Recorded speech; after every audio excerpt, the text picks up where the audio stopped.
તમને એકલું એકલું ગમે છે કે ઘરે અને કેજો હું આજે ઘરે એકલી જ છું તો છું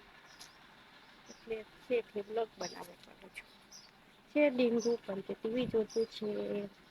ચાલો હું તમને બતાવું ઢીંગું કહે છે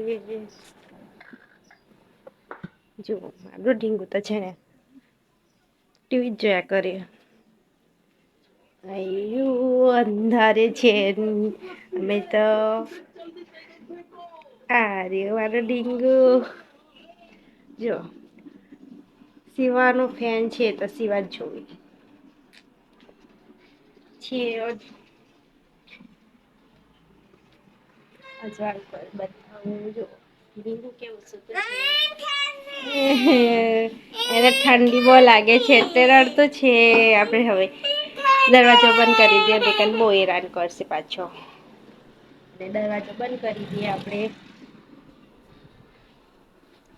એને અંધારે જ બહુ ગમે છે સિવા જોતું છે જવો ને સિવાનો ફેન છે ને એટલે ઈ ચાલો આપણે બહાર બેસીશું કેમ કે તો એની જોડે મજા ના આવે એને તો સિવા જ જોવું હોય એને ના રમવું હોય કશું જ નહીં એટલે આપણે બહાર બેસીએ એકલા બહુ કંટાળો બી આવી રહ્યો છે ચાલો